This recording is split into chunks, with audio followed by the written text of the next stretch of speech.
This is 1480 KRAE Cheyenne.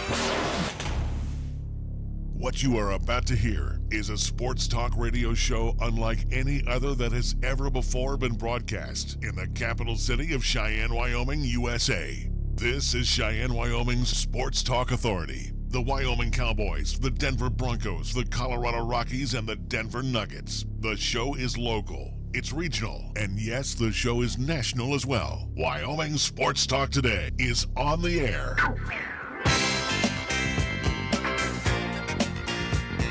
If they're talking sports on the radio in Cheyenne, this is the place it happens. This is Wyoming Sports Talk Today. And good afternoon. Welcome to Wyoming Sports Talk Today, being brought to you by some great folks like Taco John's of Cheyenne. So again, it is Thursday. It's been kind of fallish out there. Do you feel like cooking? Nah, grab a six-pack and a pound. Or check out their new 3 for $5 that they got going on over at Taco John's. Again, every Tuesday's Taco Tuesday, and make sure you're always loading up on a lot of those loaded potato olays. Taco John's of Cheyenne. Jolly Rogers RV Sales and Service having their hell of a sale going on right now on Highway 30. And again, you are a fan of Jayco. That's what they really are pushing over there. Their Jayco RVs and fifth wheels, their travel trailers. And again, might be just slightly hail damaged, but you know what? That means big savings to you. Jolly Rogers RV Sales and Service. Chick-fil-A at the corner of Windmill and Del Range. Again, we know them for delicious chicken products, chicken soup. But also, too, they have breakfast, and they feature a lot of goodies there and a good old piping hot cup of coffee for you. 2 convenient drive-thrus now. 3 squares can be served up over at Chick-fil-A Monday through Saturday, corner of Windmill and Del Range, right across from Menards. Kia of Cheyenne, the 18's gotta go. 19's on the way, so kick a few tires, take a test drive, and check out everything that AJ and Greg have over at Kia of Cheyenne, along with their great staff over on Nation Way. Platte Valley Bank. Banking done so easy and always with customer service in mind from Rick and the great crew. 2 locations, the original location, Vanda High, and, of course, the east side location, Corner College and Pershing Platte Valley Bank. Medicap Pharmacy over on Bluegrass Circle next door to Texas Roadhouse. Lennox Auto Body times 2. The Auto and Truck Repair Center on Dunn Avenue. The Auto Glass and Detail Center right there on Pershing Boulevard. First Tier Bank at 1508 Stillwater Avenue. Again, banking for you Monday through Friday. Talk to them about their special CD rates with special APYs going on now at First Tier Bank of Cheyenne. Mondello's Pizzeria, Paisan cuisine, best in this part of the world. Matter of fact, their pizzas ranked in the top 10 by the Food Network, folks. That's how delicious and how freshly made it is all the time. Mondello's Pizzeria, 1507 Stillwater Avenue, Suite D in the Greenway Commons. Mars Plumbing and Heating, 1515 Logan Avenue. We were talking about air conditioning. Dare I say we might want to start talking about heaters? Oh, it's too early to do that. Marv's Plumbing and Heating, 1515 Logan Avenue. And, of course, we get our scoreboard off and running with our program here this afternoon. We tell you what's going on the scoreboard, which is being brought to you by Pepsi of Cheyenne. Tomorrow's Pepsi scoreboard will be live from Gillette. What do you got? At least on the local side, scoreboard-wise, I got nothing.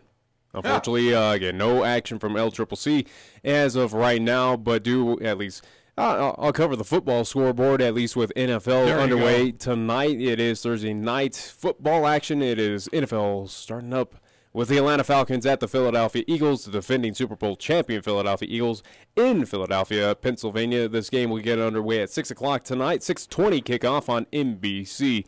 We will talk about this game as well, too, as we'll have our weekly picks coming up today. And also do want to remind folks again, with Friday 1480 Cable will be live in Gillette. We will be broadcasting Cheyenne East taking on Thunder Basin Bolts, a battle of 2 undefeated teams in the Class 4A rankings. It is number 3 Cheyenne East, number 4 Thunder Basin. So again, tune in for that. Kickoff will be 7 o'clock. 6:30 pregame show. You can hear it on 1480 AM, 101.1 FM here in the Cheyenne area. 1480kray.com is where we web stream it, and also video live streaming on Periscope and the 1480kray YouTube channel. Major League Baseball. Games that'll be getting underway. Matter of fact, while we are on the air, Padres and the Reds at 4:40 this afternoon from Great American Ballpark in Cincinnati. It's a very brief schedule. Cubs and the Nats at Nats Park at 5:05. 5:07 we'll have the Indians at the Blue Jays. That'll be in the Rogers Center. And the late night affair, the Braves and the Diamondbacks at Chase Field in Phoenix. Scoreboard brought to you by Pepsi of Cheyenne. Hi, I'm Alex White, tea master at Pure Leaf. When I make tea, everything I know goes into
(4131). Taco John's presents Olay the Day Pep Talks. All right, good half of football, boys. Now, good is good, but we can always be better. Look at Taco John's. They took those tasty little potato lays and loaded them up with bacon and ranch and all kinds of good stuff. They made something good even better.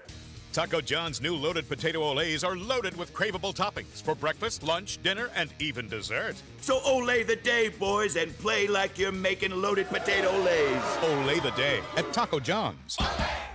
Did you know that in rural parts of Laramie County, electricity is inexpensive and reliable because of electric co-ops like High West Energy? As an electric co-op based in Pine Bluffs, High West Energy is owned by our customers who share in the profits. We serve 10,000 customers in 3 states, including 20 subdivisions surrounding Cheyenne and F.E. Warren Air Force Base. We have been providing low-cost, reliable electricity for over 75 years, keeping energy affordable for 75 years. HighWestEnergy.com.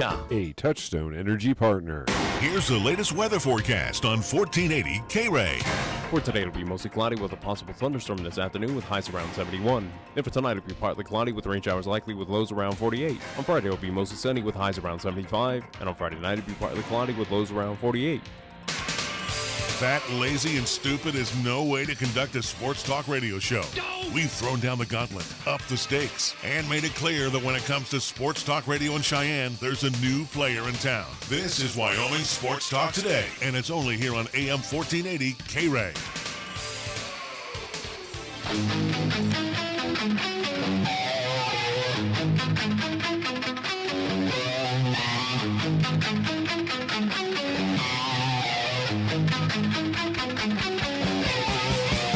Welcome back to Wyoming Sports Talk Today. Larry Prowati, along with Nick Prowati, our first guest. Good to have him back again. Kevin Lytle, CSU insider for the Colorado. And Kevin, thanks for joining us once again on Wyoming Sports Talk Today. I guess right out of the box, is there cause for concern in Fort Collins right now with the Rams?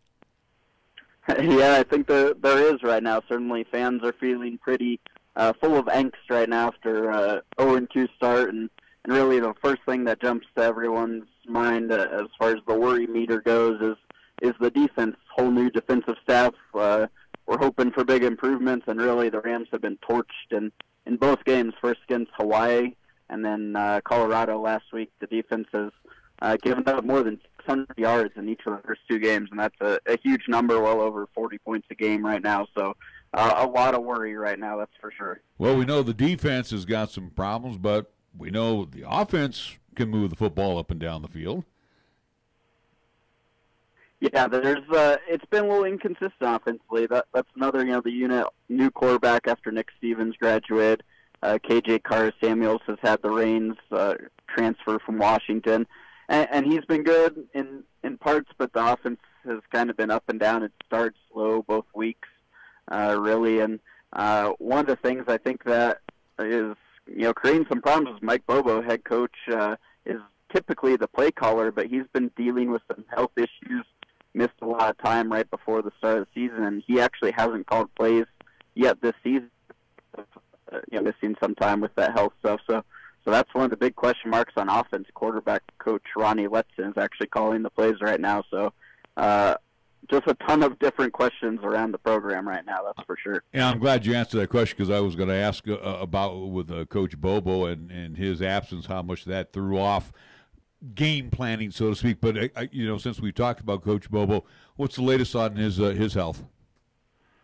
Yeah, he's, back with the team, which is a good sign. He missed 10 days right before the start of the season. So he is back, has been back for about 2 weeks, but he is still intermittently missing meetings and such to go to doctor's appointments. He's still, dealing with that numbness in his feet. He has a treatment plan and is hopeful it's going to, keep getting better. It seems like some days are good, some days are bad. So certainly I think most important is hopefully he continues to improve, but I think there's no doubt it has affected the football program as well, having him gone right before the season started. Well, regarding the CSU Rams, again, starting off this season 0-2 with a surprise loss to Hawaii at home and then on at least neutral side against CU down in Mile High Stadium. But is this something preseason at this point in time that fans or at least kind of insiders around CSU had that feeling that it could be something like this now heading into Arkansas where we're looking at possibly 0-3 to start the season? But is this something that fans kind of had to prepare for as possibilities, or is this coming at a complete shock to fans? I think it's pretty surprising. I think most people probably realistically were thinking 1-1 is a pretty good point. I think no one really anticipated a loss to Hawaii. Hawaii was pretty poor last year. That was a game here in Fort Collins, and that was a pretty stunning loss, although Hawaii early on is looking pretty good. They rolled up Navy pretty well last week. But 1-1, I think, is what a lot of people have anticipated. But I think more shocking is just how it's happened. Like I said, the defense just getting, basically being non-competitive, and the way they just got blown out by CU. I think that's, how it has happened is what the worry is. And like you say, Arkansas this week and down to Florida next week. So, I think a lot of fans are already marking it down as 0-4. And there's a lot of worry of an 0-4 start right now. So a lot of worry here in Fort Collins. It's interesting that you're saying that, and Nick was alluding to that as well, especially with everything that has gone wrong for CSU. I mean, this is a season, basically, if it does go in the tank, so to speak, it's like with Coach Bobo, not being 100%, graduation really took its toll. The defense is on a milk carton right now. It's missing. It's like, wow, it kind of reminds me of Rams football going back about 30 years ago. Like, things are just not well in Fort Collins these days. Yeah, right now it's kind of a perfect storm, of things coming together. I guess good thing is there's still 10 games left, and college football, as we all know, is wildly unpredictable. So turning this around this season it'd be far from the most shocking thing that's happened. So there is still time. There is, I still think the program is healthier than it appears from the two games, but certainly a lot of angry fans right now, I guess, with the amount of everything being put into the program. Obviously, new stadium, a lot of money being put into the football program. They want results, and I think rightfully so. And so it's going to be an interesting next few weeks to see how they handle some pretty serious football adversity right now. Kevin Lytle, CSU insider for the Colorado, talking to us this afternoon. As I say, who knows? Maybe CSU turns around this season, coming up this Saturday down at Fort Collins against Arkansas. May possibly, but it doesn't seem very likely. But in your opinion, at least, Kevin, to possibly right this ship for CSU and pull off the major upset at home in Fort Collins, what do the Rams need to do this Saturday to pick up that victory? I mean, is it a situation where they need to play near perfect ball to get the win against the Razorbacks, or what exactly have they been doing wrong in previous games that they need to do correct to possibly get the win? Yeah, well, it's funny. It's kind of a symbol of how quickly things change in college football. This CSU-Arkansas was a game all summer long that a lot of SEC people point out as a possible danger game for Arkansas. Traveling SEC teams rarely travel west, and now it's not looking like that. But I think the first thing it's really obvious and easy for me to say, but the defense needs to be competitive. You don't expect them to go throw a shutout or anything, but they're missing tackles all over the place, just blowing assignments everywhere. They really just need to – they're overthinking. You can almost see guys kind of paralyzed of worrying about making mistakes instead of just reacting to the ball. So kind of get back to your roots. It sounds almost like a simplification, but see ball, get ball is a good way to start, and start making some plays defensively and at least give your offense a chance, because the way the defense is played, it wouldn't really matter what the offense is doing. They wouldn't be able to keep up. You know, I'm kind of interested in the attendance coming up for Saturday night because, you know, with the Hawaii loss, I guess we would all say that was a shocking loss because, again, we never know what the Rainbows are going to be like when they come off the island. But it seems like a for-real team. Yeah, well, we know now they're a for-real team. And then, of course, you give them a pass, you know, with the CSU affair down in Denver. I mean, I know it's Arkansas coming to town, but, again, it would be the same way in Wyoming, Nick and Kevin. You know, I don't know what to expect next weekend for Wofford after being really awful in the fourth quarter against Washington State. I don't give them a puncher's chance at Missouri, Kevin. So, you know, I mean, what do you think the fan attendance is going to be? Is it because Arkansas is coming to town, or do you think fans are going to kind of like, I got something else better to do tonight? No, it's a great question. Trying to hunt down attendance or projected attendance numbers right now. I think it'll still be a pretty good crowd, partially because a lot of people probably bought tickets, you know, late in summer in anticipation of an SEC team coming, and are now, you know, maybe a little buyer's remorse. But I think an SEC team will help make it at least a pretty decent crowd, and Arkansas fans will probably buy up a lot of tickets too. We'll see about the student crowd. I think we all know students can be pretty fickle when the team is not very good, but I think it'll be a decent crowd, but certainly not a guaranteed sellout like it probably should have been. You know, let's talk about KJ Carter-Samuels. We haven't really talked about him, and again, you know, pretty decent quarterback. I mean, it's you know, we know that Nick Stevens is no longer there. He graduated. Carter-Samuels comes in, but to be real honest, I don't know how inflated the numbers are. You've seen more than I have. But, you know, you look at these numbers, and, again, 63% completion rate. He's got over 700 yards, a couple INTs to go with 6 touchdowns. But, you know, these are pretty good numbers after a couple of games. Yeah, he's pretty low down the list of CSU's right now, that's for sure. Numbers were certainly inflated in the Hawaii win, or Hawaii loss, I should say, because they were throwing it so much in the second half, and Hawaii was playing pretty soft kind of pre-event type of defenses. So those numbers were inflated. But he's been okay. He's a good athlete. He can make some plays. He's really tough, and he's had some times where he just gets smoked and still delivers the ball on target, which has been impressive. So I think he's solid. He's developed chemistry with a couple of his best receivers, most notably B.C. Johnson and Preston Williams. So I think he's been solid. You know, he has Colin Hill, who was supposed to be the starter before he tore his ACL. He's now breathing down KJ's neck because he's back less than 6 months after ACL surgery. He's back and cleared to play and got in a couple series last week. So there's certainly a lot of the fan base that wants to see Hill back, but he's still really rusty, you know, kind of still recovering from that ACL surgery. But I think Carter-Samuels is a solid quarterback. I think he is, like I said, kind of the least of their problems right now. See, you know, where we were at here in Wyoming, you know, losing Josh Allen, we were thinking, oh, man, you know, in addition to the passing game, our running game's going to take a hit. And then all of a sudden, Nico Evans steps up. And, of course, he got banged up in the Cougars game on Saturday. But I always think of CSU having a well-balanced attack. Let's talk about the ground game. Is Izzy Matthews going to be the one toting the rock most of the season for CSU? Yep, he's definitely the number one guy, and that's been a problem with the offense right now is they haven't been able to run the ball, partially because they get behind really early, but partially the offensive line has been bad. They lost 4 starters from last year, and the line has really struggled, and that has really hurt the run game. So they need to get that fixed because Mike Bobo, you know, he's kind of known for, you know, his offense and passing game, but he actually really likes to have a good running game and have had some really good running backs. But so far that hasn't happened this year. But Izzy Matthews is definitely a guy. He's a talented, hardworking guy, kind of a bulldozer to try and tackle. But they just haven't been able to get going because of deficits and struggles with the line.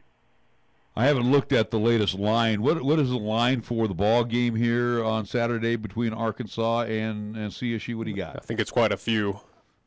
Yeah, I believe I think it opened at 14 early this week. I think it might be up to 17 right now, obviously in favor of Arkansas. You know, and again, you're there, you're covering CSU. Do you think that's pretty fair? I mean, we haven't seen the Razorbacks yet. Obviously, CSU has seen a multitude of film on the Razorbacks, but I just don't see that the Rams are going to, put it all together in a weekend, this weekend down in Fort Collins. You think 17 might be a fair assessment, or do you think Arkansas could probably put this thing away fast and early? No, I think that's a pretty fair assessment. I kind of wrote today that I sure don't see CSU, like you said, putting it all together and turning things around in 1 week and winning this one. But it probably also wouldn't be the craziest thing to happen in college football this weekend either. There are always weird games, and like I say, these teams like Arkansas never, ever travel, so we'll see how they handle that. So I don't expect CSU to win. I think the line is probably a pretty accurate place, but who knows? Crazy things happen in this sport. And finally for me here, and again, I've been around these parts for a long time, and it just amazes me sometimes that, either it was a mediocre season or a bowl season last year where we got in with 6 wins, whatever the case may be. And the program has been pretty consistent over the last few years, and then it has a drop-off like it does this year. Doesn't that just make you scratch your head? Because, a lot of the Power Five, so to speak, they just reload every year. But we struggle. And again, I'm talking, same with Wyoming as well as CSU. I mean, doesn't that just kind of just boggle your mind that it's like, wow, how did we get so bad in 8 months? Yeah, I think it's one of the things that speaks to what I think is a growing divide in college football. Those Power Fives, between resources and everything and what they can do in recruiting, they can just reload, whereas the Group of Five, the non-S type of teams, your margin for error is so small. So, a couple unexpected transfers away or some injuries or some, mayhem around the program, like, has happened with Coach Bobo's health here. And a few little things like that can really derail a season pretty quickly because I think your margin of error is so small in Mountain West type of programs. So it's tough. It's why it's so hard for these teams to battle with Power Fives. Kevin, last thought from me, though, and we'll get your pulse right now, Kevin, of this team as it is. Again, 0-2 to start off the season. Again, tough one coming up against Arkansas and at least getting closer to Mountain West Conference play for the CSU Rams. But in your opinion, at this point in time, is this a CSU team that is going to be bowl-bound this season, whether it is New Mexico, Las Vegas, wherever? Is this team going to be playing in the postseason? Well, before the season, I projected CSU at 6-6, and one of the games I thought they would win was Hawaii, so that's not looking so good right now. As of right now, I would have to say no, this is not a bowl team. There's too many problems right now. There's, like I say, a lot of time left. A lot can change, and their schedule is relatively soft once they get out of this run through 3 straight Power Fives, so there is a chance, but right now I would say no. Kevin, we want to thank so much for joining us here on Wyoming Sports Talk today. We'll catch up with you down the road. And, again, we'll definitely be seeing you sometime up there in the press box at CSU. Absolutely. Thanks for having me, guys. All righty. Kevin Lytle, CSU insider for the Colorado. And join us here on 1480 K-Ray. We are going to take a timeout. We'll be back with more after these words. When you say Mondello Pizzeria, think authentic Italian. When you say Mondello Pizzeria, think made fresh from scratch. When you say Mondello Pizzeria, think great pizza, delicious Philly cheesesteak, superb hot and cold Italian sandwiches, meatballs, sausage, and special subs, calzones, crisp salads, and great service. When you say Mondello's Pizzeria, think unmatched Italian taste. Mondello's Pizzeria, 1507 Stillwater Avenue, your only true Italian stop for lunch or dinner. The message is simple. Drive sober or get pulled over. If you drink and drive, remember it's illegal and it can cost you your freedom or worse, your life. It's been determined that a blood alcohol content of 0.08% or more can impair you considerably when you are behind the wheel. Financially, it can devastate you if you get arrested. More importantly, it could result in losing a friend or a family member. That price is too high to pay. Call a designated driver after enjoying a night out and get home safe. Paid for by Federal Highway Safety Funds. If it happens on the diamond, the hardwood, the field, or even the ice, we'll talk about it on Wyoming Sports Talk today. Hi, this is Nick Peretti inviting you to join Larry Peretti and myself each weekday from 3 to 5 p.m. as we, along with our special guests, talk sports locally, regionally, and nationally. And you can chat with us too at 307-514-1071. It's Wyoming Sports Talk today only on 1480 K-Ray, and you can stream live with us at 1480kray.com. Wow! It's hot enough out there to fry chicken, so now's the time to find ways to beat the heat, and Marv's Plumbing and Heating, 1515 Logan Avenue, is the best place to go to get cool. Marv's Plumbing and Heating, which provides complete air conditioning, installation, inspection, and repair services, is offering its air conditioning inspections for just $98. So beat the heat right now by calling Marv's Plumbing and Heating today at 316-7634. That's 316-7634. We're taking Cheyenne, Wyoming Sports Talk Radio to a whole new level. This is Wyoming Sports Talk Today. Don't look at me. I think these people are completely nuts. Stop this crazy thing! And it's only here on AM 1480 K-Ray.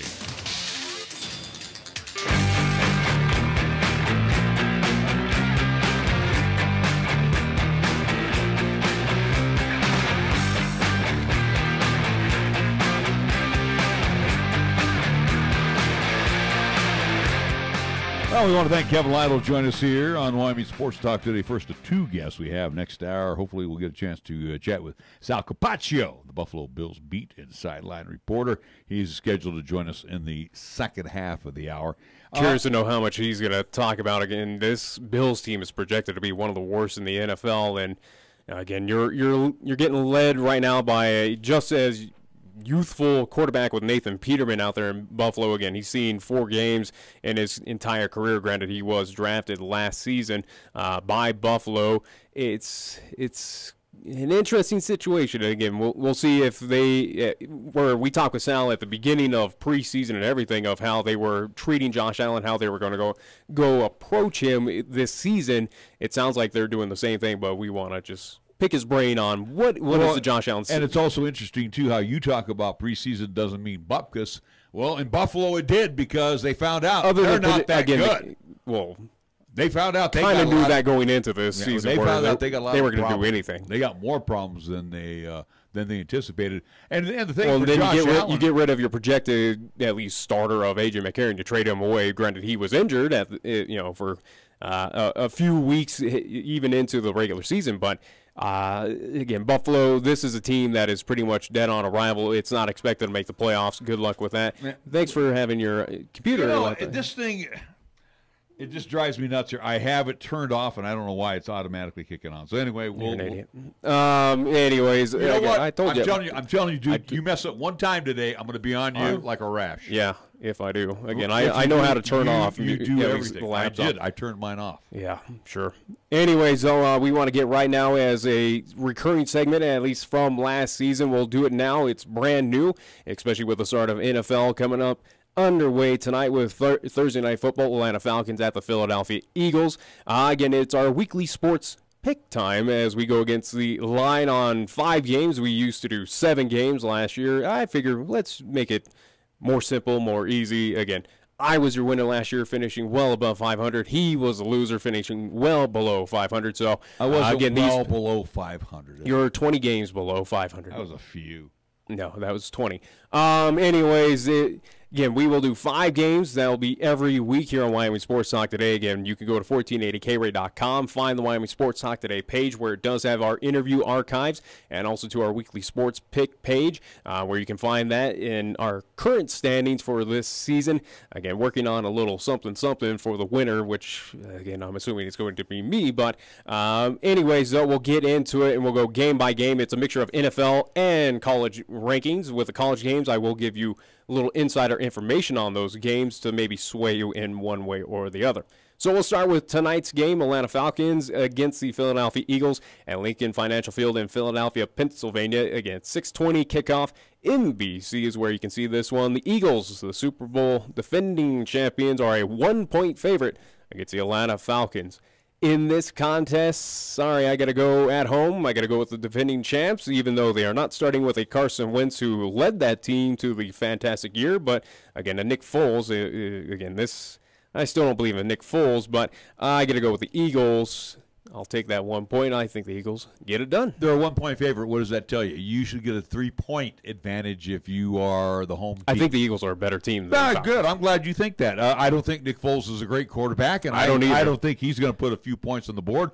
I think what you're seeing at least in Eagle Land right now, it's the same situation we saw with the 49ers of, hey, you got this nobody quarterback, whether it's Kaepernick or now, Nick Foles with the Eagles. Again, I think he has good tools around him that make him look good and can at least assist him to, get away from, not look at his flaws, which he certainly seems like he has a lot of them. But, again, overall, Philly gets the win. I think they take care of that 1 point. Absolutely, obviously they have to, but I don't think they'll push on that one. But I think, Eagles win by maybe a touchdown. If you look back in history with Super Bowl champions, it's almost 50-50 split. It's tough to return. Well, it's not even that. It's that Super Bowl hangover on opening day or opening night, which is true for those teams. And even though this is at Lincoln Financial Field, I don't think Philadelphia is all that great shakes. And again, you're going with Nick Foles. I would be going with your big bad boy in Carson Wentz.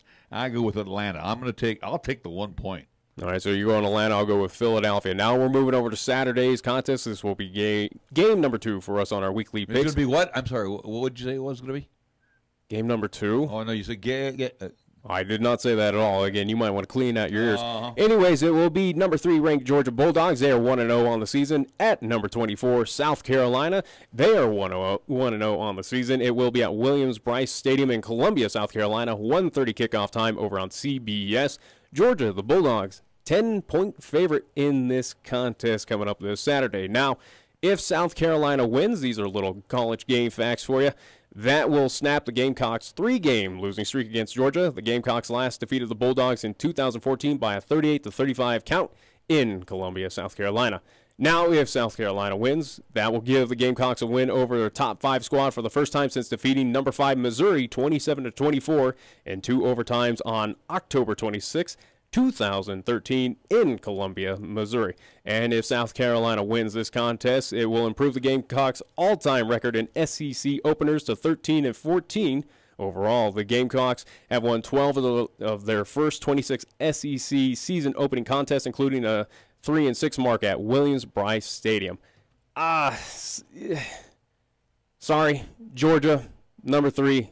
In my theory, at least, I have a belief that Georgia will be in the national title game, even with a 10-point favorite on the road and a top 25 ranking team. I got to go with Georgia. I think they cruise in this one. I think Georgia is one of the most powerful teams in college football. They take care of things on the road.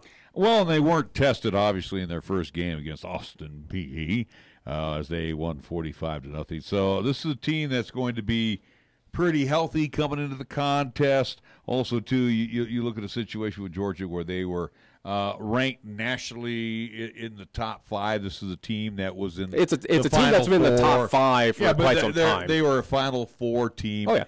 And they were young last year, so guess what?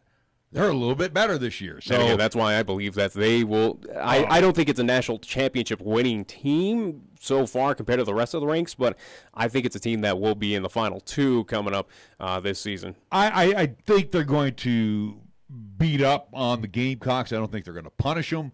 I think I'll take the 10 points in Bulldogs. So you're going with Georgia? Yeah, I'm going with Georgia. All right, so we'll go even on that one with Georgia. Game number 3, it will be game number 2 on Saturday, but for us it will be the Wyoming Cowboys. They are 1-1 on the season at Missouri Tigers. They are 1-0 overall. It will be at Memorial Stadium in Columbia, Missouri. 5 p.m. kickoff on ESPNU. Mizzou, they are an 18.5-point favorite now. They were 17.5 yesterday. They went up 1 point today. So, to give you a little factoid on this one, Saturday will mark the first all-time meeting between Mizzou and Wyoming. The last time Mizzou played a Mountain West Conference foe was back in 2010 when the Tigers rallied to defeat San Diego State 27-24. Mizzou is looking to move to 2-0 on the year, which would mark the first time since 2015 that the Tigers would have won their first 2 games of the season. As much as those kind of stats for Missouri are very interesting, I think the Cowboys are worn out from Washington State, now on the road. This is a very formidable opponent in the SEC. Sorry, even with 18.5 points, yes, I got to go with Missouri. Oh, exactly. The Cowboys, if they can't stop the short little drop-off passes that happened last week against them, Drew Lock is 19 to 25 in a very ho-hum performance. I mean, he was on the field. The only advantage is, again, didn't get a lot of reps, or at least they are a game behind. They are 76%. Yeah. So and again, but also too, it was against a UT Martin nobody. So if the Cowboys would have defeated Washington State by 3 points, or when we were out there, I still think Mizzou would be favored, but not this heavily. Yeah, I would still put the favor in Missouri's back pocket, but 18.5 points, sure. They're going to cover the spread and then some. Yeah. The offense, to me, last week by the Wyoming Cowboys still has a ton of problems. 2 key injuries, and this Austin is Fort and with Washington Evans. State, a team where, again, I alluded to of, hey, if you give them short fields, they're going to take advantage. Well, it took them a while up until that fourth quarter where Washington State did take advantage. This is a team in the SEC that does have that feeling that if you do give them short fields, those 3 and outs, they will absolutely take advantage and run that ball on you and get some TDs on that scoreboard. Sorry, this has a feeling that's this game's going to get ugly and ugly fast. Well, and again, you look at Locke threw 25 times, Minshew threw 57 times against the Cowboys. Probably won't see that, because Mizzou should be able to put this thing away early. Yeah. And the thing, too, is no knock against the Wyoming defense. But as we saw last week, especially in that fourth quarter, when your tongues are out and you're constantly on the field, you like you said, they got gas. 3 and out. They got winded. 3 and out. Forget about it. You just, again, you can ask your defense for so much. Again, they were playing their hearts out for the first 3 quarters, and then you keep on giving them, hey, here's a 3 and out. Sorry, we were only on the field for about a minute or so, and defense, have fun. And here's the deal with the Tigers: they can sustain a drive, which they did against UT Martin. Or UT Tennessee, and then they also, University of Tennessee at Martin area, and then also too, they can go up top quickly on you. Yeah. So again, I have faith in the Cowboys secondary, but the front 4 did not. No, again, what you're going to see is Washington. Offense for the Cowboys is going to be non-existent again, and that defense is going to be run dry. Where, again, you can only ask so much when this team is spending probably, at least that defensive side, spending probably 75% of the game on the field. Again, they're human. They're mortal. It's going to be an issue of, hey, we can only do so much and until the point where we just kind of collapse in on ourselves. And again, it's what we saw with Washington State is going to be a little bit more uglier coming up. Well, and here's what we're saying. You got 2 teams, Cowboys and the Rams, both playing SEC teams, and drubbing might be the kindest word to use for both of those teams this weekend. Yeah. So, I would take Mizzou and the points. I think Cowboys will not even be coming close to covering that spread. All right, so we'll agree on Missouri. Game number 4 for our weekly picks. Again, game number 4 out of number 5. We'll go with the final Saturday game, at least what we're picking on. It will be number 17, USC Trojans. They are 1-0 overall. At number 10, Stanford Cardinal. They are 1-0 as well. It will be at Stanford Stadium in Stanford, California. 6:30 p.m. kickoff time, and you can see that game on Fox. The Cardinal, they are a 5.5-point favorite in this one. Now, to let you know, Saturday marks the 4th time in the past 5 years that Stanford and USC will meet in the season's 2nd week. Stanford is 4-4 in the Pac-12 openers against the Trojans. Saturday's meeting will be the 98th between Stanford and USC, and a series that dates back all the way to 1905. The Trojans lead 62-32-3. Stanford has never scored more than 35 points in its first 86 meetings with USC, but eclipsed the 35-point mark back in 2009, 2010, 2011, and twice in 2015. Again, Stanford, the Cardinal, 5.5-point favorite against the USC Trojans. Something tells me we're going to see a little bit of an upset. I'm going with the USC Trojans. I cannot deny, as much as they looked a little off against UNLV at home in Memorial Stadium, I think on the road, again, a Pac-12 opponent, get that underway. as much as Stanford is the higher ranked, and I think probably I think USC is a better talented team between these two, and I think USC pulls off the win. They pull off the upset. There's no Sam Darnold running the offense right now, and you can plug anybody in the SC offense. What was that key thing that you talked with Kevin of? Hey, these Power Fives, they can reload. They don't exactly. They don't shut off. Don't have that off ball. And there was somebody right behind Darnold ready to take over. However, I go with the struggling against UNLV. That's the first thing. Even though they whipped on them, but it was UNLV probably shouldn't have scored as much as they did. But Stanford dominated San Diego State. Wow. And San Diego State is a much better outfit than UNLV. And I'm thinking to myself, Stanford also is on the farm at Palo Alto. They're like SC in the Coliseum. Yeah, they lose, yeah, for sure, but they're very tough at home. So I'm going to go with Stanford in this one. And again, I think Stanford's ranked number 10? Yeah. So, yeah, I think Stanford is the real deal. Last year, they were younger. Again, more birthdays for this season. This is a veteran team, and they didn't lose. Well, that was the same excuse for USC last year, where it was a young team and didn't grow around a Sam Darnold, kind of what we saw with Josh Allen out here. It was a talented quarterback but had youth around him. Again, USC is in that same position of Stanford of, hey, other than the not having our star quarterback, we do have older veterans on a part of this team. But you lost McCaffrey, you lost your quarterback Kevin Hogan, so they had to. Yeah. They didn't have to reload; they had to rebuild. They lost a couple of key ingredients to that offense, and last year they started putting that together. I think they're going to be a solid program. Are they a championship caliber team? Stanford, probably not. No.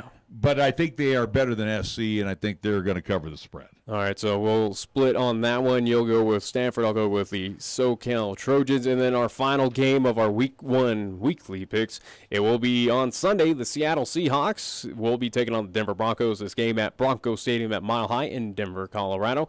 2:25 kickoff on Fox, where you can see that one. And the Broncos are a lonely 3-point favorite at home against the Seattle Seahawks. I don't believe in Case Keenum. I don't think this team is that good as what people are indicating with the Broncos. This team is the Broncos. They're going to be fortunate if they break 500 this season. Seattle, I think they take it on the road. I'm confused at your pick. Because first you tell me how bad Seattle is. It's battle of bad right now, and I think that with Russell Wilson, I think he's that one little shining piece. I don't think he gets outside contained. I don't think he gets outside the containment. I think Von Miller's going to be able I just don't deny Chubb's going to be there. I don't deny the talent that Russell Wilson has. And again, I think he's a phenomenal. But they don't have no running game. Their passing game is kind of gone.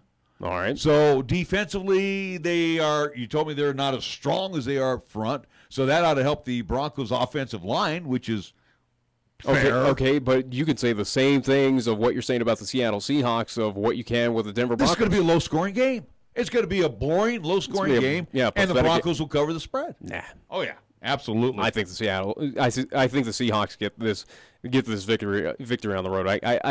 Again, in my opinion, I think Denver starts out this beginning part of the season very rough. I just have that feeling. Again, Case Keenum is going to turn out to be the old Case Keenum of, hey, when I don't have shining players around me or at least better talent a part of my team, I'm nobody. I'm just a good old-fashioned backup. And he's going to show that here in Game 1 coming off of the Broncos of going, wow, we invested time. We believed in this guy for what? But, again, I could be wrong. Hey, all Case Keenum has to do is get him inside the red zone, and you've got a very good kicker in McManus, and this thing could be won on field goals. And I think that's where the Broncos win this thing. Do they cover the 3-point favorite? Barely.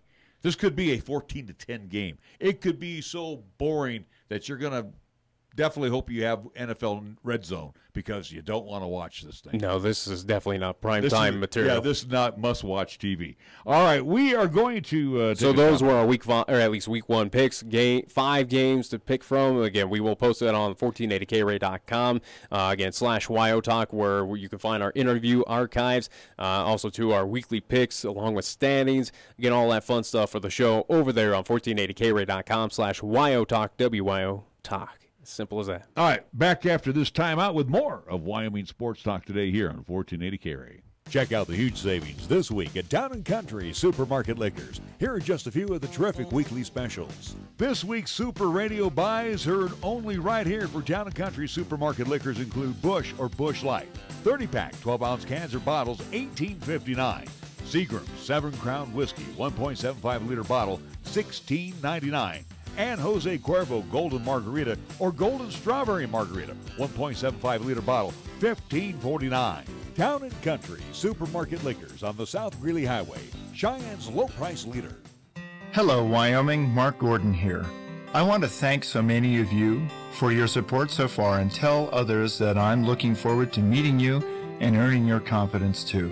We all love Wyoming and want the best for our families and our neighbors. We also share the philosophy that managing state government well protects our freedoms, creates opportunities, and keeps Wyoming moving forward. This is Mark Gordon, and I'll see you on the trail. Paid for by friends of Mark Gordon. Due to our stormy season this summer, Jolly Rogers RV Sales and Service is offering you a hail of a deal on a wide variety of travel trailers, including toy haulers. Get up to an additional 50% off MSRP on Jolly Rogers' already low prices. Check out their new and used inventory. Damaged or not, you can still travel in style. Call Jolly Rogers RV Sales and Service today, your exclusive Jayco dealer at 634-8457. See them at 6102 U.S. Highway 30 or go to jollyrogersrv.com. Here's the latest weather forecast on 1480 K-Ray. For today, it'll be mostly cloudy with a possible thunderstorm this afternoon with highs around 71. Then for tonight, it'll be partly cloudy with rain showers likely with lows around 48. On Friday, it'll be mostly sunny with highs around 75. And on Friday night, it'll be partly cloudy with lows around 48. You bleed brown and gold? So do we. Wyoming Cowboys football and basketball is always front and center on the show. This is Wyoming Sports Talk Today, and it's here on AM 1480 K-Ray.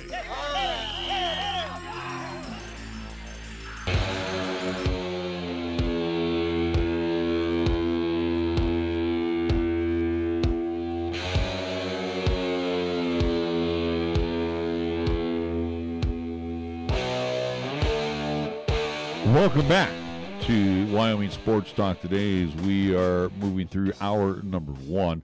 While we got a chance, we'll talk some baseball.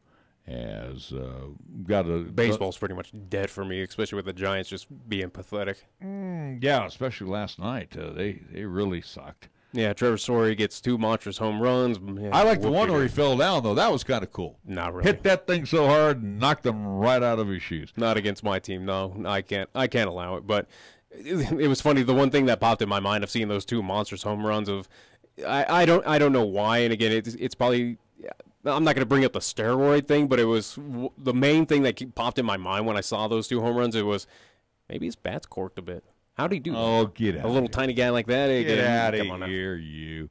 Yeah, you know, and especially again with the one where he fell on his knees. It was like you got a hold of that, and that went that far. How? You know, last year or a couple seasons ago, I saw Buster Posey hit a home run, and he hurt his ankle on the play in the batter's box. Well, so, you know, Posey's fragile. We know that. Okay. Well, anyway, we're slowly learning that he is precious goods right now for the Giants. And you have to tip your cap to Story. Looking at the latest numbers, I mean, he's been in 138 games this year, 530 at bats, 158 hits. He's hitting .298. He struck out 148 times, so he's almost struck out as many times as he got hits. But he has surpassed, and this is the key, he has surpassed Nolan Arenado for the RBI lead. Each have 31 home runs. And 95 now for Story and 93 for Nolan. Nolan hitting about 297. But love also too seeing last night again. It goes off of the theme of what we've been talking about the Rockies. But again, seeing that crowd out there was pretty empty. Granted, there was a weather delay, but it was still even beforehand. Over it was an hour weather delay. Yeah, but still though, that city was fairly empty last night. It was. Again, kind of a continuing trend for a team that is leading the NL West. Again, a team right now where we are in the thick of things where it has a potential of winning its first ever National League Western title. And fans just go, I got better things to do instead of watching this team make history, potentially do something they haven't seen in 25 years since this team has existed. But oh well. We got better things to do in Colorado. 505-foot home run last night in one of the three for Story. So, and I agree with you. Again, I agree that last night, especially with the storm, and again, the folks in Denver knew this thing was going to blow through there last night, and it delayed the game about an hour. But, yeah. Which is nothing new. I've seen it where that place has been packed after a thunderstorm, at least during, midway through the season. You watch the Dodgers and the Mets, and again, Dodger at fans Chavez Ravine, they show up around the third inning or, that's whenever. just L.A. and again dealing with traffic, which I understand. Again, trying to get to an Anaheim Ducks at least playoff game in Southern California throughout that entire traffic. I understand why those fans have to show up so late because, again, 5 lanes just backed up for, it seems like 20 miles just trying to get through. What you'll start seeing now with the Rockies. I forgive but LA. what you'll start seeing with the Rockies, and this weekend, and maybe everybody were saving their dimes and nickels for this weekend because the Dodgers are in town Friday, Saturday, Sunday. You'll probably see a good amount of Dodger boys out there. I would say, though, for the 3-game set, and it's 50,000, I would say if it doesn't hit 146,000 for the 3-game set, I'd be surprised. Even with the Broncos playing on Sunday. That'll certainly take a lot of. At Mile High. No, it won't. You just go right from Coors over to Broncos Stadium. You're already paying a pretty price to go see a Broncos game as much as that team's But then again, garbage, too, it's Seattle. Do you really want to see Seattle? I don't think so.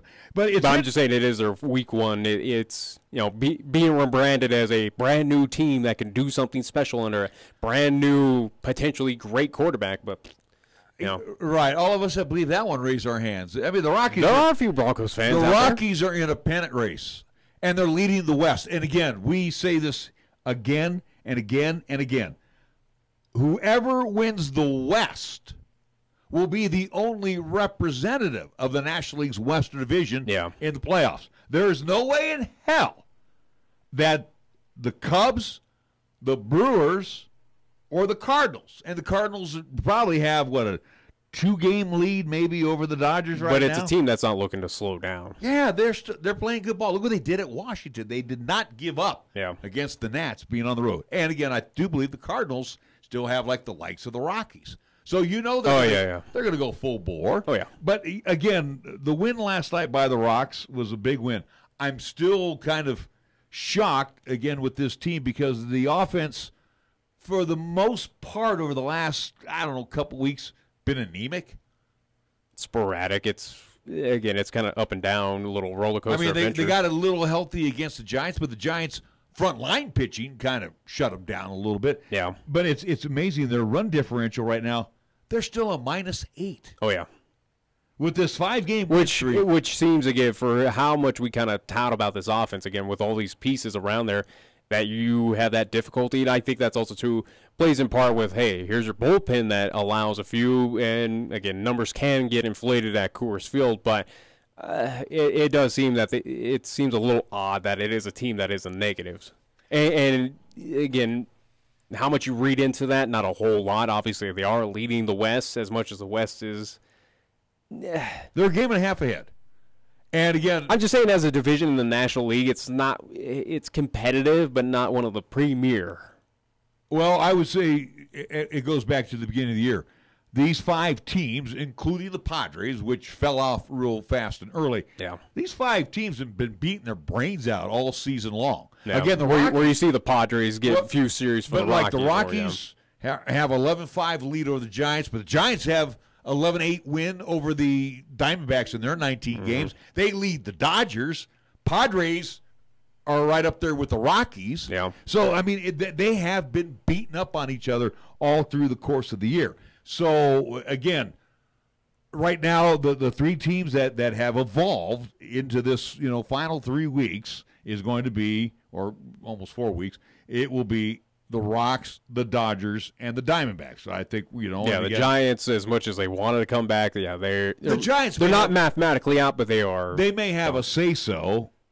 Oh yeah, again, this is a team that's going to play. They're going to play spoiler. Absolutely, they're going to try and ruin whoever they got in front of them. Going, hey, we don't want. If we're not in the playoffs, you don't deserve it either. Well, and again, last night, same with the Padres. It's like last night. You're seeing on the Giant side, panic Longoria, and I think Hernandez, and that was basically the starting crew.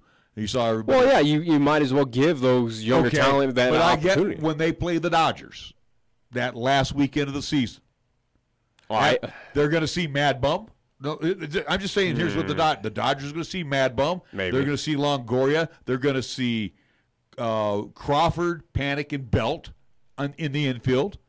You're going to see Hernandez in the outfield. You may see. Maybe. You might pull off of what they did last season or what the Padres are currently doing of going, all right, let's exhaust our younger talent, let them get some play time and expand on what our potential future could be. And what they're doing, they're going to rest some of these veterans now. And again, when it gets – because, again, you know the Giants, Giants hate the Dodgers. And they're going to do anything they can.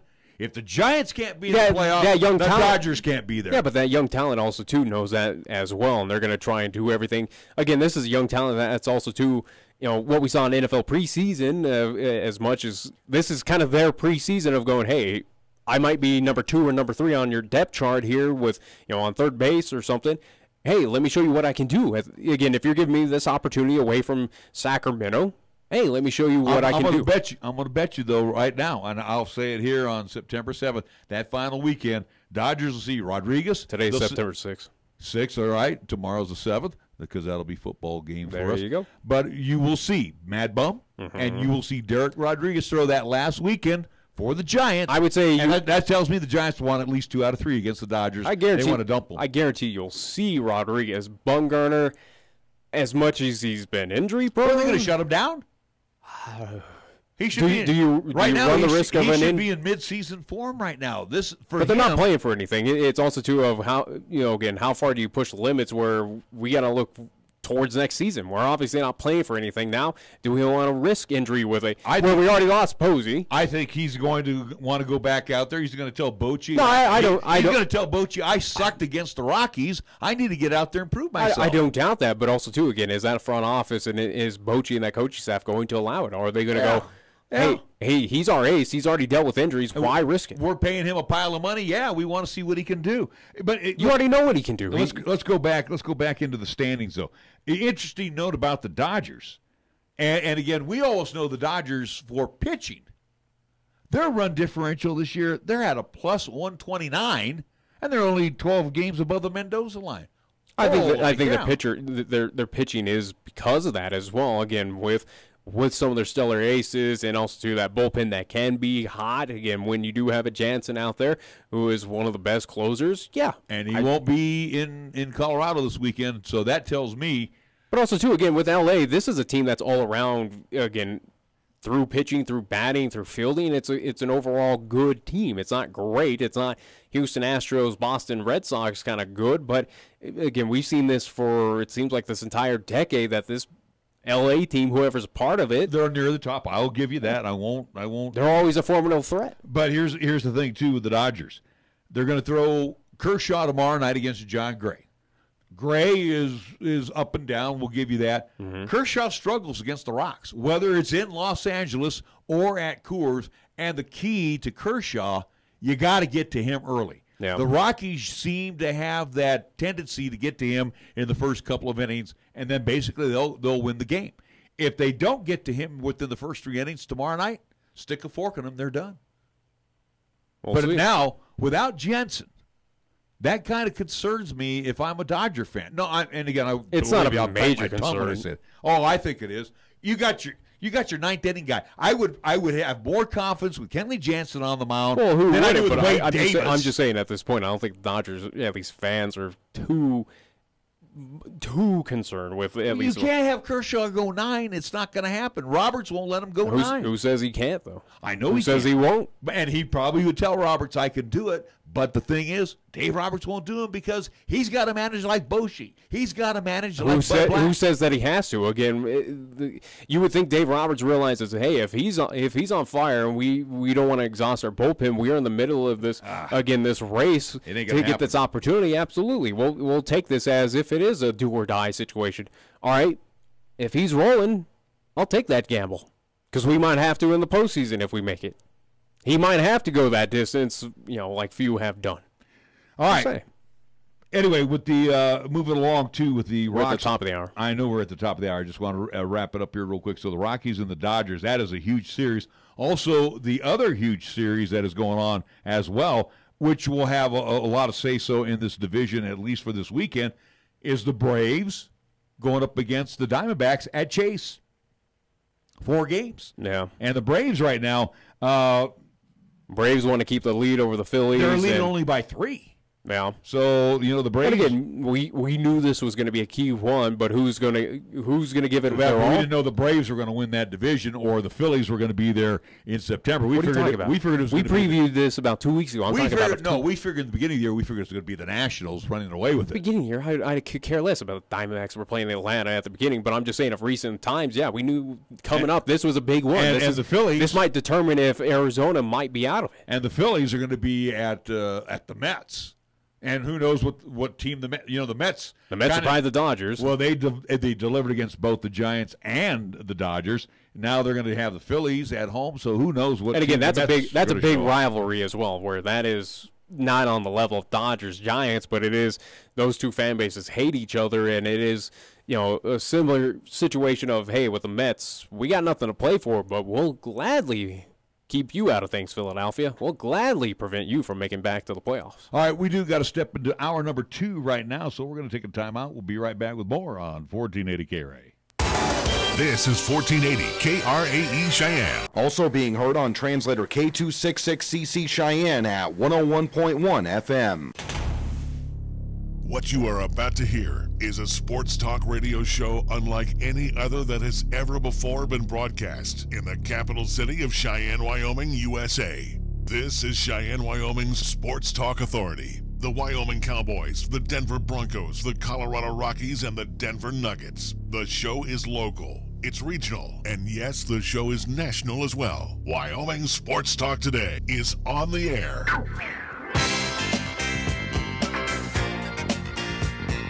If they're talking sports on the radio in Cheyenne, this is the place it happens. This is Wyoming Sports Talk Today. And it's hour number 2 of Wyoming Sports Talk Today, being brought to you by Marv's Plumbing and Heating at 1515 Logan Avenue. Also Mondello's Pizzeria at 1507 Stillwater Avenue, Suite D in the Greenway Commons. First Year Bank at 1508 Stillwater Avenue, directly across the street. Lennox Auto Body, the main repair center on Dunn Avenue. The Auto Glass and Detail Center on Pershing Boulevard. Medicare Pharmacy for all your pharmaceutical needs right next door to Texas Roadhouse. Same place they've always been at for a long, long time on Bluegrass Circle. Platte Valley Bank ×2. The original location on Vandehigh, the east side location at the corner of College and Pershing. Key of Cheyenne on Nation Way. Chick-fil-A at the corner of Windmill and Del Range. Ray and City's Place across from Menards. Jolly Rogers RV Sales and Service on Highway 30. And Taco John's with a plethora of locations here in Cheyenne. And we always start off our hour by giving you the scoreboard. Tell you what's going on in the world of sports. So the only scoreboard that Nick has is from the National Football League. And you can tell much how I care as I got the XFL undershirt right now. That tells you how much I'm excited for NFL football. But anyway, so it is going to be the Atlanta Falcons taking on the defending Super Bowl champion Philadelphia Eagles coming up tonight in Philadelphia, Pennsylvania. 6:20 kickoff on NBC. Again, Philadelphia 1-point favorite in that contest. We already had our picks. You already know how that's going to go. But anyways, that's what's happening. But on the local side, coming up tomorrow on 1480 K-Ray, we will have Cheyenne East, number 3 ranked Cheyenne East Thunderbirds taking on the Thunder Basin Bolts, the number 4 Thunder Basin Bolts up in Gillette, Wyoming. Kickoff will be 7 o'clock. Pre-game, 6:30. Tentatives. Again, it might be a little early, might be a little late, but again, just focus around that 6:30 time. But again, kickoff 7 o'clock. You can hear it on 1480 AM, 101.1 FM in the Cheyenne area. 1480kray.com is where we web stream it, and video live streaming on Periscope and the 1480 K-Ray YouTube channel. We go to the Major League Baseball schedule. It is a very light night. Because you got to make room for the NFL. Yeah, okay, great. That's going to draw a lot of folks tonight, I guess, in Philly and Atlanta. I mean, it's one of the better Thursday night games. I'm not going to argue that, but I think a lot of folks on Thursday night have proven they don't care about Thursday night football. Again, hence the reason why I got the XFL shirt on right now, and that tells you how much I'm really invested. All right, San Diego will be at Cincinnati. They'll get underway here in around 37 minutes. It will be the Cubs at Washington, Cleveland at Toronto, and Atlanta in a 4-game set with the Arizona Diamondbacks at Chase later on this evening. Our scoreboard brought to you by Pepsi of Cheyenne. This is the Pepsi that's got a date with your taste buds. We're talking 1,000 bubbles dancing a two-step with you and 2 tacos at 2 a.m. Order number 83? Come on, you're up! This is the Pepsi that has mastered the art of the late-night munchies and is always down to dig into some deep dish. Hey, we don't do deep dish, capiche? Try telling that to Chicago. This is the Pepsi for po' boys, pulled pork sliders, and the godfather of all sandwiches, the Godfather. This is the Pepsi for street carts, anything a la carte, and is dying to make the leap into your grocery cart. Come on, take us home with you. This is the Pepsi for those who are forever fun. This is the Pepsi for every generation. Got something to say? Then get it off your chest right now. Phone lines are open at 307-514-1071. Make your opinion count and call the show. Wyoming Sports Talk today.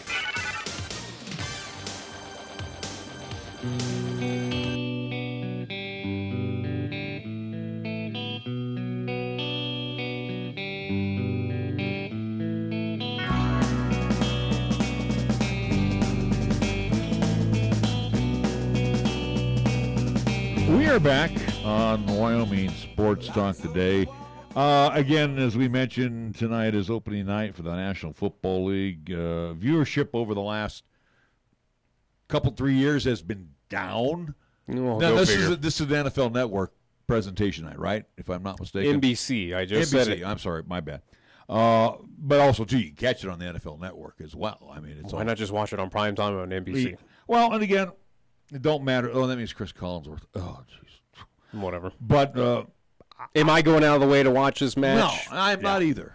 I'm not either. I'm again with the NFL. It's for me. It's almost becoming. It was that top sport to watch. Obviously, again with prime time. Again, Monday night, Sunday night, Thursday night. Again, also too when I could check in on the 49ers, but. With the NFL, I've become so apathetic, and it's not due to the protesting and blah, blah, blah. My reasoning is I just feel like the quality of play with the extreme penalties, the just weak play style, again, where we can't hit anyone at this point any time. For me, it's just the level of play. It's just become boring. I don't know. I'd rather watch baseball. I'd rather watch hockey. NBA is now up there, especially with the Golden State Warriors. Again, NHL of how fun that was last season with the Vegas Golden Knights. Even also, too, again, still a fan of the Anaheim Ducks. But right now, NFL is kind of slipping away of it was that top dog sport. It was, again, number one. And it is in a numbers reasoning. Again, with viewership, obviously, it would blow any of those 3 others out of the water. But for me personally, again, NFL, am I excited as I was years ago to watch these primetime games? No.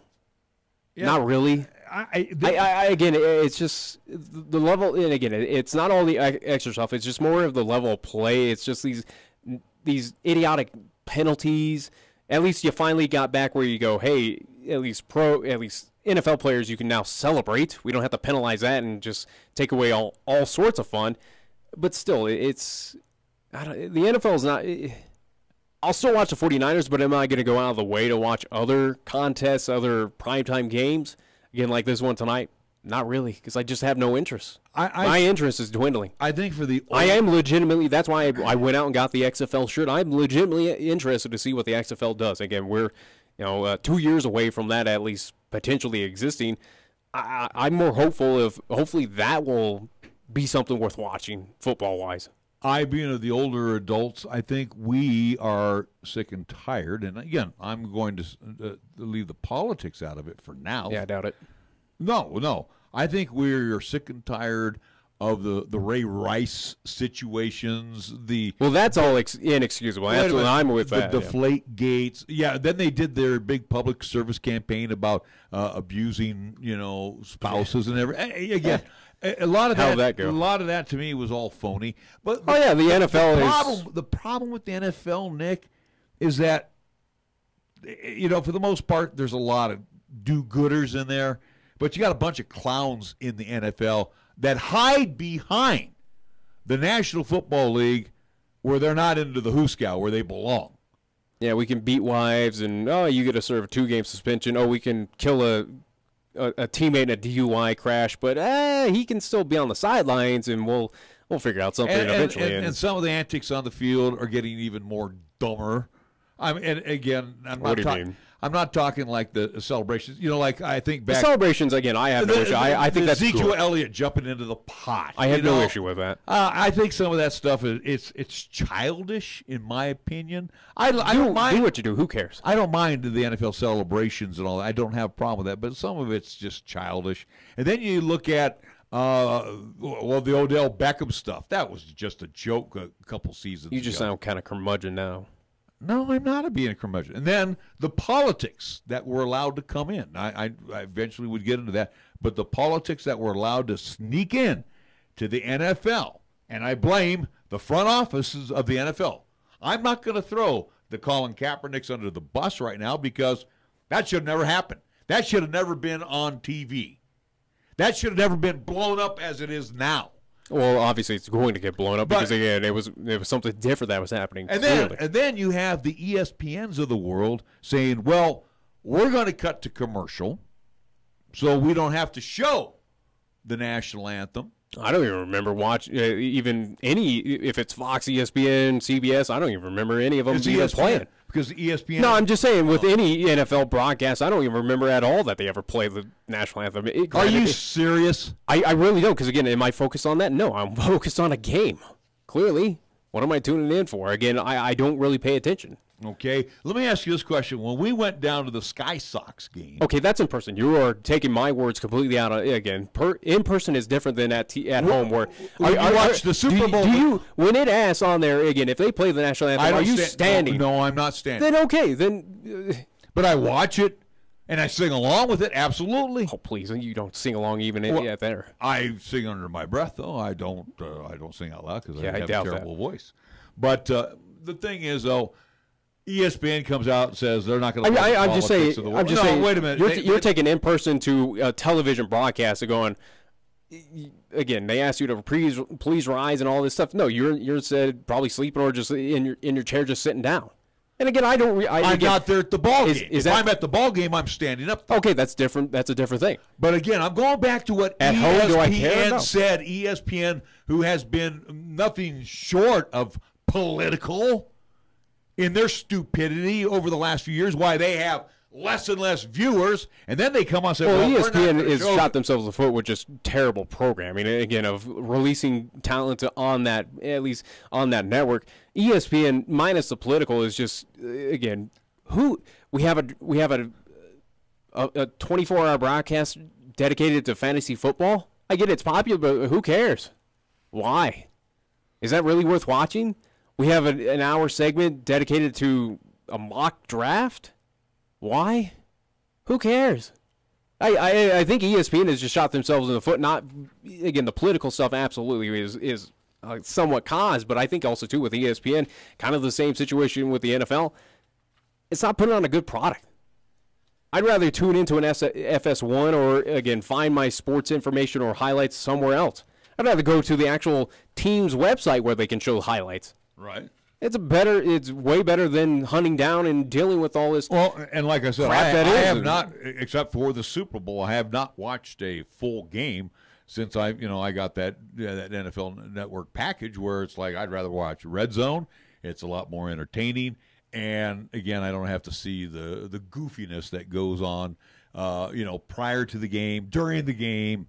After the game. So will I be a big hitter on tonight's game? I may be a looky-loo, see what the score is from time to time, but I really don't have any interest. Like I told you, my interest of the NFL is not until at least week 4, week 5, because I'm more tied up in the baseball thing. Now that the Rocks are involved in a pennant race, along with the Athletics, I got something to, that's going to pique my interest that's, worth watching for 3 hours. No. Football's not worth watching for 3 hours anymore. Not the NFL. I would say, again, kind of going off of what I was saying earlier, is the NFL was that top dog of watching football. Right now, in my opinion, I think I'd rather watch college football. And right now, I'm not a buyer on that after what we saw at UW last week. Okay, that's minus Cowboys. I'm talking that's a local team, but I'm not talking about them. I'm talking about the delays. Okay, that was a rare thing. No. Now that we could have challenges also in college football. You got challenges in MLB. I understand that, but you're going to complain about everything. I'm not complaining about it. But again, when you have a televised game for collegiate football, that slows it down enough. Then you have a delay here, a delay there.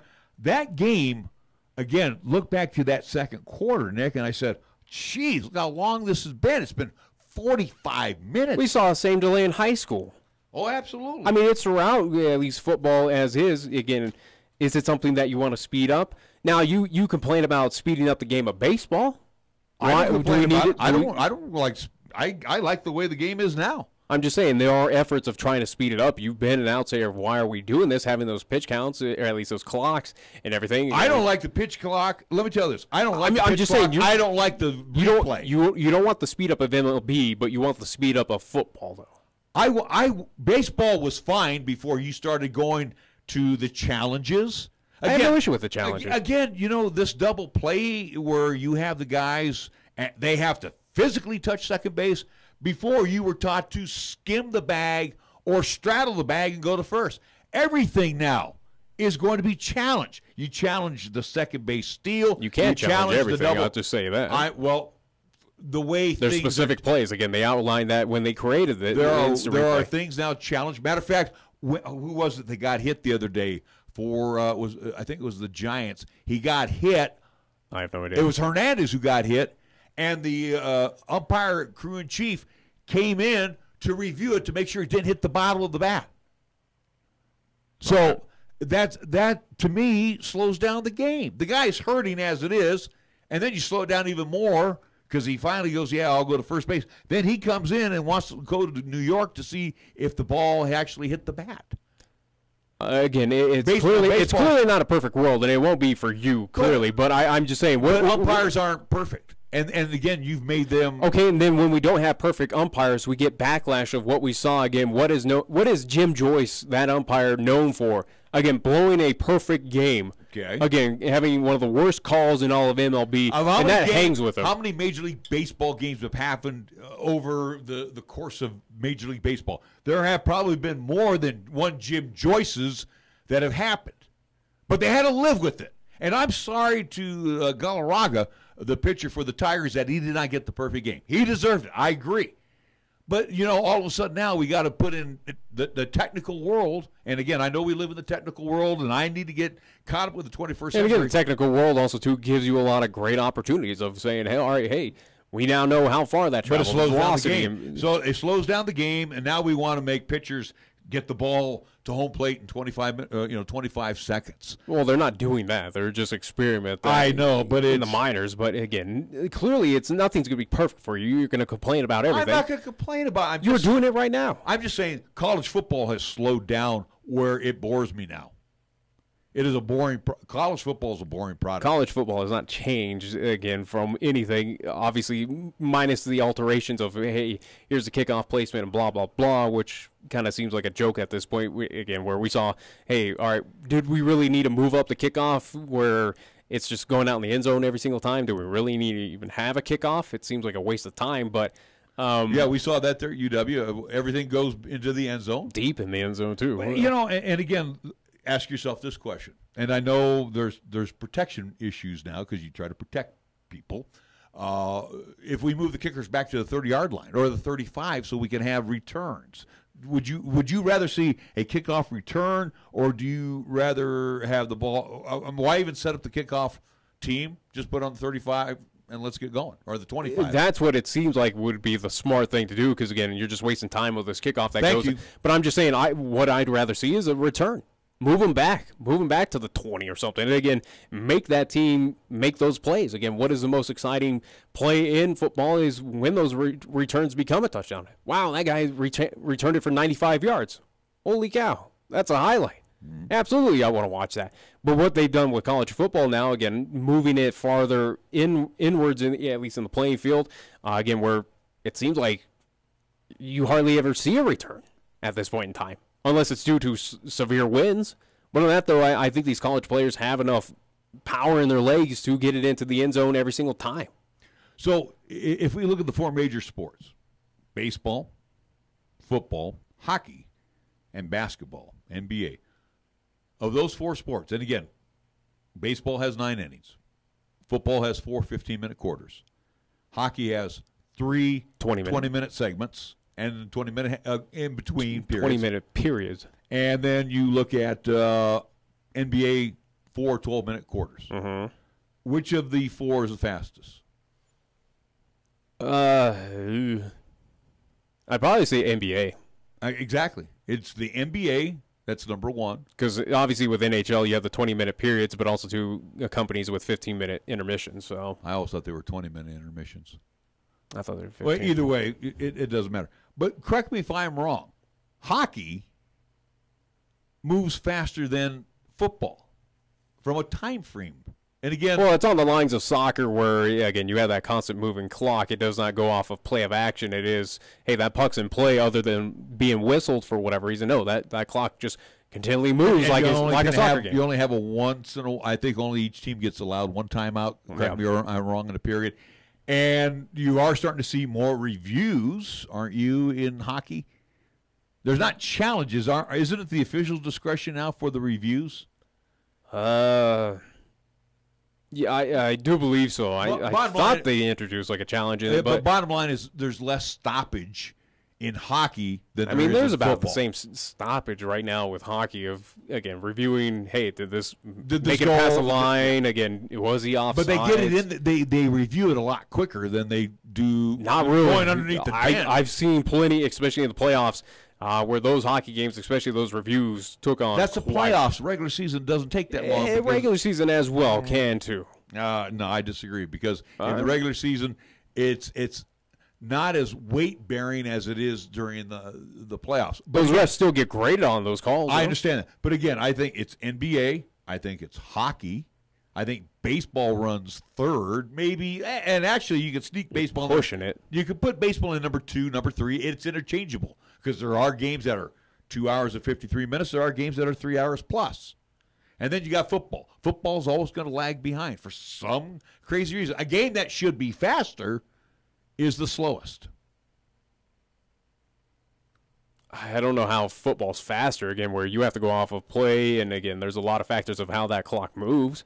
If you get to the... Again, here's a quick pass. It's incomplete. All right, well, we got to reset offense. You do have a play clock. Here it is. You get that much time. That does not take away from your actual play, at least the actual game clock. Again, football in general seems like it should be along the lines of baseball as one of the slower games of the 4 professional sports because, again, it is determined on, all right, there's many factors of why that clock starts and stops and why it keeps on moving. All right, now tonight's game between Atlanta and Philadelphia, Mountain Time, I think it kicks off at 6:20. We'll say 6:30 it's going to officially kick off, just for argument's sake. Minus whatever festivities and pregame stuff. Yeah, and whatever happens at halftime and how many delays we're going to have. I'll bet you that game tonight gets done right around 10. I wouldn't doubt it. 3.5 hours. Where you go to a Rockies game. And also, too, a lot of that is also not away from the game. It's also, too, those TV timeouts. Hey, guess what? Exactly. You got to do commercials. I understand. But every game of the Rockies, every game of the Yankees is on TV, and they have timeouts in between innings, right? Don't they? They go to commercial for 2 minutes now or a minute and a half, whatever. The point is, there's always television timeouts. What we're saying, but again, in the NFL, it seems like those timeouts are way too lengthy. It just seems like you're complaining, and you don't. Again, what is the solution then? What is the solution? What, you get rid of commercials in the NFL? I'd be all for that. Absolutely, get rid of that. No, I'm not talking about garbage. Get rid of commercials in the NFL. Which the NFL has done. I do believe they did that, or at least experimented with last year, going, hey, here's one game where we don't have. I actually believe college football now has surpassed the NFL in being slower. I really don't think so. Again, they're on the par. If it's a television game, because, again, think about this, too. Anytime. When's the last time you were at a pro game, nonetheless? The last time I was at a pro game was down in Denver. Yeah, how long ago? I don't know, a few years ago. I'm just saying, I think they're on par with each other. No, because, again, every time that the Cowboys are supposed to show up on ESPN2, the game before them is running 15, 20 minutes late, and it's already in doubt. And you look at it at 8:30, the Cowboys are supposed to be on, and you flip over, and there's Virginia Tech and Mississippi State, and they still got 8 minutes to go. Then they move it on another network or delay it about, again, they have set times of going, all right, they turn around and delay Wyoming for about 10, 15 minutes if they can. But I'm just saying. And then move it over to another network. But I'm just saying, a game like that, it's like you started at 6. Again, I don't know what your issue is. And again, I'm just saying you're complaining to the wrong person because, again, I'm just saying college football lasts. You need to talk to the Mountain West commissioner. You need to talk to the AD over there in Wyoming if this is an issue for you. Again, where we talked about, hey, you're damned if you do, damned if you don't. If you want a television game to bring eyes to this, I'm the one that always, I'm always hearing we need to speed up the game. We need to speed up the game. I actually believe everybody that gripes and moans about speeding up the games are slowing them down. They take longer now. Every one of them takes longer. Then where's the solution then? Because clearly you don't have it. Leave well enough alone. Whatever. Again, I think the technology. I think you're way off base. I think the technology part has really screwed everything up.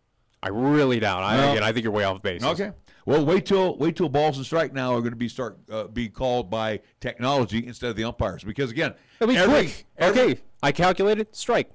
Move on. Oh, okay. All right. Well, we're going to take a time. I think a computer can think and calculate faster than a human mind can. Again, we're talking like who programs a computer. I'm just saying. Who programs a computer, knucklehead? You're an idiot. Clearly, you don't understand, again, where it can be automation. Okay. But whatever. Yeah, go ahead. Yeah, no, that's how they bring up those graphics of hey, there's that strike zone. Yeah, the robots. Well, again, pretty soon robots will be taking care of you and me, and we won't have to be here doing this show. I can only hope. All right, we're going to take a time out. We're going to be back with our next guest here on 1480 K-Ray. Hello, Wyoming. Mark and Jenny Gordon here. Wyoming, thank you for your support. Mark and I are deeply grateful.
Plenty of materials, even for the do-it-yourselfer. So talk with one of the many experts today at Capital Lumber Company. Capital Lumber Company is the best in the region, and they are your true value hardware store. Lumber One in Cheyenne. Capital Lumber Company at 1222 Dunn Avenue. When you say Mondello Pizzeria, think authentic Italian. When you say Mondello Pizzeria, think made fresh from scratch. When you say Mondello Pizzeria, think great pizza, delicious Philly cheesesteak, superb hot and cold Italian sandwiches, meatballs, sausage, and special subs, calzones, crisp salads, and great service. When you say Mondello's Pizzeria, think unmatched Italian taste. Mondello's Pizzeria, 1507 Stillwater Avenue, your only true Italian stop for lunch or dinner. Here's the latest weather forecast on 1480 K-Ray.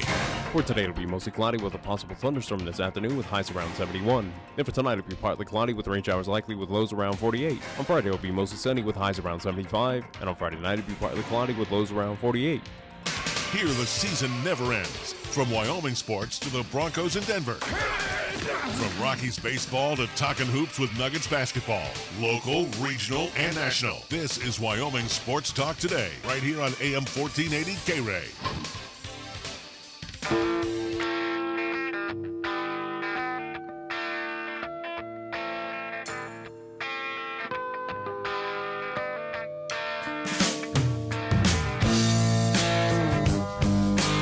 We are back on Wyoming Sports Talk Today. It is time to bring on our next guest, and we are glad to have him back on with us, Sal Capaccio, Buffalo Bills beat and sideline reporter. Sal, how you been? Good, guys. How's everything out in Cheyenne, Wyoming? Well, you know, it's kind of fallish out here, so when it's fallish, that means it's getting cold. It's very cold. Time for the National Football League. Sal, I got to ask you the question out of the box because my son and I were just having a lengthy discussion and even an argument about it. Is the NFL game, to you, in your opinion, does the NFL game seem longer these days than it did maybe like 5 years ago? Does it seem like it takes a lot longer to go from beginning to end? You know, I think when I watch a game, I feel like that. When I'm the sideline reporter at a game, it doesn't feel like that, if that makes sense. There's so much going on when you're there. And, you know, I don't see the commercials. You know, I'm on the sidelines. I'm kind of involved. I'm watching what's going on in between the plays. So it kind of just goes right away. When I'm at home, if I'm watching a game, then it does seem like that because you're always waiting for something to happen. When you're there and you're part of the action, something's always happening. Makes a lot of sense. I can live with that. All right, so let's look at tonight's game, Philadelphia and Atlanta. I know it's not the Bills this evening, but I guess my question is for you, you like this Thursday night matchup, or are you going to be a viewer on this one? Oh, sure. I mean, it's football. It's the NFL. It's what I do for a living. I'm excited for this. You know, whether it's college football or NFL, I'm always excited for this time of year. This is, you know, what I grew up wanting to do and grew up a big fan of all kinds of football. I've played football. I coached high school football. I've done a lot. So, I mean, I'm excited for this, and more than anything, it just kind of whets the appetite for opening weekend, which is really cool. So let's talk about Buffalo Bills camp. And the good news, again, we're talking with Sal Capaccio, Buffalo Bills beat and sideline reporter. You had a lot to write about during the summer camp of the Buffalo Bills. Yeah, I mean, there was a lot of interesting storylines, including obviously Josh Allen and the three quarterbacks competing in Buffalo, and now there's only two left, and it's Peterman and Nathan Peterman's going to start, and Josh Allen's going to be the backup. But that was the main storyline, no doubt. There were other things that happened. You know, LaShawn McCoy had his allegations. Zay Jones had his crazy off-field incident out in L.A. We had the retirement of Eric Wood through a neck injury, Richie Incognito, all his crazy stuff. There were plenty of storylines with the Bills. So, you know, to be honest with you, getting to camp was kind of like the settling down of everything and not having to worry about that other stuff. But then once that happened, it was all about the quarterbacks really. Every single day was about the quarterbacks and maybe more specifically just about Josh Allen and his progression. Well, let's start with the quarterback, at least kind of theme, where at least in the preseason with the Buffalo Bills we saw, or at least the potential starter was A.J. McCarron. He got injured in a preseason game and then recently was traded away to the Oakland Raiders. Now I want to focus on, at least with that trade, what was the cause of that? Why did Buffalo send away A.J. McCarron? Well, look, I mean, I think from the beginning, Nathan Peterman always had a legitimate shot to win the competition. And what's funny is I go back to thinking about telling people that back in March and April and into the offseason. And look, I mean, Nathan Peterman threw 5 interceptions in a game, and he became a national punchline. He became a meme. People would laugh at me, but he was always a legitimate contender for the job. And when they got to camp, it was between him and A.J. McCarron. I think Josh had a chance, but just didn't seem like he was necessarily going to pass them. And then once A.J. got his injury, I think that really kind of sealed his deal because this team only wanted to keep 2 quarterbacks, guys. They didn't want to go with 3 of them. And once they kept 2 quarterbacks and they decided that, I think A.J. was the odd man out. And, you know, they got something for him. They got a 5th-round pick. I thought they could maybe get a 7th, maybe squeeze a 6th, but getting a 5th-round pick for him, I think, was a really nice move by Brandon Beane. You look at the preseason, and again, you know, I kind of poo-poo it a little bit at times, but Buffalo found out they had quite a few problems during the preseason. Did you see things during the preseason that said, wow, they got to go back to work on this? Well, look, I mean, biggest issue was the offensive line and pass protection. We saw that with A.J. McCarron getting hurt. We saw that when Josh Allen came in that third preseason game against the Cincinnati Bengals. That was the biggest issue, I think, with the Bills this preseason. Now, look, they don't have a great wide receiver core. We're trying to figure that out. But it is preseason. I don't think you can gain a lot from it. There's a lot of things that happen good and bad throughout every preseason. Every team approaches it differently. But certainly the offensive line and pass protection, I think, is concern number one for this team after what we saw through the first 4 games of the exhibition. You know, Jerry Jones made the comment here during the summer. I know my son is in favor of that too. Are you one that would rather extend the regular season to 18 games and maybe just have a couple of tune-ups prior to the season, or is the 4-game preseason something that needs to be continued on for the coaches to do their cut down?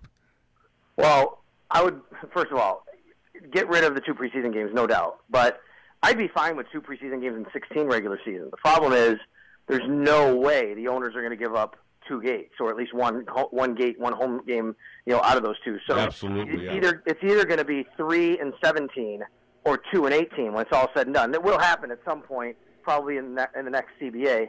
I'd be fine with 2 and 16, but there's no way that's going to happen. They're talking about a lot of money, with these owners. I'd get rid of the preseason altogether and just go to controlled scrimmages. I think that's how you can put your guys in certain positions and script plays and really see the most. But like I said, we all know that there's no way the owners are going to give up money by doing that. It's interesting you mentioned that too, because you see during the summer camps that teams, they'll end up playing each other for the preseason, but they get together and practice against each other for a couple 3 days before they have that preseason game. Wouldn't that make more sense during summer camps than just actually having a preseason? I think so. The only danger in that is we've seen, as you guys know, all these different joint practices, and they get out of control. You get all these fights, and things don't get done, and those kinds of things. That's what you'd have to curtail. But I do like it. I like those joint practices. People don't realize it's not just you play those joint practices, then you have the preseason game. You get a good 3-4 days work against another team, another opponent. I think that's really good stuff. So, like I said, I'd go more to a controlled scrimmage type of environment. It doesn't have to be those joint practices all the time. That's where I think the NFL could really make some hay. But again, it is. I'm speaking as a fan, as a businessman. If I was an owner, I would say, yeah, that's not going to happen because I need that money. Let's look at Josh Allen here. Again, all our fans in Wyoming are really pulling for him, and I know our a lot of fans also too throwing up arms of how is this Nathan Peterman guy the starter, not Josh Allen? Yeah, but let's talk about his entire summer camp. And again, we know he got hurt doing the concussion protocol. Were there things that wowed you about him during the summer camp? Absolutely. Let me tell you guys. I mean, as you would imagine, there were plays and throws that he made almost on a daily basis that neither A.J. McCarron nor Nathan Peterman either could make or were willing to make. In fact, I'd say there were throws that he made that very few guys in this league could make. That's how, much of a great arm and talent he has. But there's a lot of things about playing quarterback, the nuances that go along with it. Still think that he needs to come along and work, and I think that's why he didn't ultimately win this job. When he really, the first 2 preseason games went in against Carolina and Cleveland, he looked really good, especially that Cleveland game. He had a great touchdown pass in the red zone. Then he got his chance to start against the Cincinnati Bengals. Things didn't go that well. And, look, a lot of it was on the offensive line. They didn't protect for him, but he didn't help himself. He didn't get rid of the ball quick enough. I think the game was going a little too fast for him at that time, and that's okay. I mean, he's a rookie. There's 5 first-round quarterbacks who were drafted. Only 1 is starting, and that is Sam Darnold. Everybody is sitting. It's okay. There's nothing wrong with that.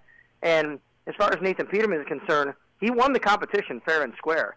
And I know he's not as talented as Josh Allen. We all know that. No one's going to sit here and say Nathan Peterman has the talent that Josh Allen has. But Nathan Peterman won the job. He was 80% completion through 3 games. You think about that. I don't care if you're NFL, college, JV, high school, whoever you're playing against. 80% completion rate through 3 games, 33 of 41 is pretty remarkable. And he gets rid of the ball well. He's a rhythmic passer, timing. He's very smart. Josh Allen will take over this team at some point. The question is when. But for right now, Nathan Peterman earned that starting job. This quarterback class, again, and I wanted to get your assessment of it. Obviously, it's not the 1983 class of quarterbacks, but that were first-rounders. But You had a chance to see all of these quarterbacks to some degree with their teams. What do you think of this class? Is Darnold going to be the real deal for the Jets? Does Mayfield make an impact eventually in Cleveland? Again, we got our fingers crossed here that Josh Allen's going to lead the Buffalo Bills into the promised land. I mean, tell me your thoughts.